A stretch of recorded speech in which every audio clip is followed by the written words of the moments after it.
वक्त सब कुछ लेकर चला जाता है, पीछे रह जाती हैं तो सिर्फ जातें। और आज उन्हीं जातों के बीच हम आपको बिश्नाह का इतिहास बताने जा रहे हैं। तो भाइयों, जम्मू से सटे हुए बिश्नाह का इतिहास क्षत्रियों के स्वाभिमान से जुड़ा हुआ है। तो भाइयों, बिश्नाह का जो पुराना नाम है वो बागपुर हुआ करता था। तो भाइयों, जहाँ पर एक क्षत्रिय हुआ करते थे जिनका नाम था बिशन दास, जहाँ फिर बिशन देव सिंह भी उनको बोला जाता था। तो भाइयों, बहुत ही कम उम्र में उनकी मृत्यु हो जाती है। उनकी एक औलाद थी जिसका नाम था सरदा सिंह। तो भाइयों, जो उनकी पत्नी थी वो उनको मायके ले जाती है। और मायका कहाँ था? पाकिस्तान पंजाब में। पहले भारत और पाकिस्तान एक ही होता था और पाकिस्तान पंजाब के इलाके और जम्मू के बीच आपस में शादियां होती थी। तो उनका जो मायका था वो पाकिस्तान पंजाब में था और वो चले जाते हैं मायके अपने छोटे बेटे को लेकर।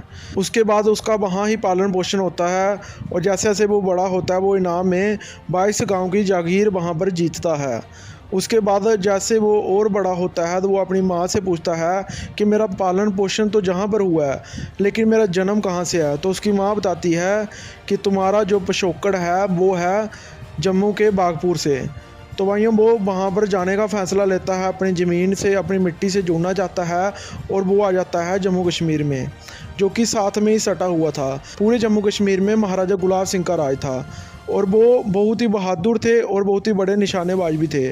तो उसकी बदौलत वो महाराजा गुलाब सिंह की आर्मी में भर्ती हो जाते हैं और बाद में महाराजा गुलाब सिंह द्वारा उनकी बहादुरी को देखकर जहाँ से उसके पिता थे वहाँ पर उनको एक बड़ी जागीर दे दी जाती है।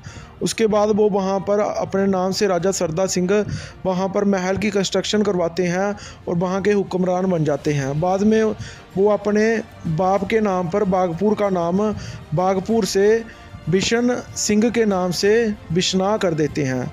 उसके बाद 2 पीढ़ी उनकी आगे और चलती है जिसमें एक राजा कान सिंह होते हैं और उसके बाद राजा प्रताप सिंह होते हैं। राजा प्रताप सिंह के आगे कोई औलाद नहीं होती और 1947 के बाद इनका जो वंश है ये ख़त्म हो जाता है।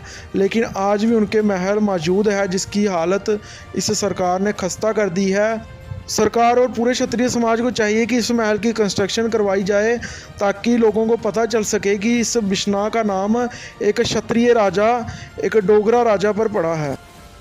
अब चाहते हैं कि हम आगे भी ऐसे ही सिर्फ अपनी कौम के लिए आवाज़ उठाते रहें, जो कि मेरे लिए सबसे पहले अपनी कौम है। तो आप हमें नीचे दिए हुए जो QR कोड है आप सभी स्कैन करके आप सभी इसको हमें जितनी सपोर्ट कर सकते हैं, किसी से 20, 50, 100, 500 जितना भी आपसे होता है, और हम ऐसे ही क्षत्रिय इतिहास पर वीडियो बनाते रहें। आप इस QR कोड के स्क्रीनशॉट ले सकते हैं। सभी भाइयों को जय देव।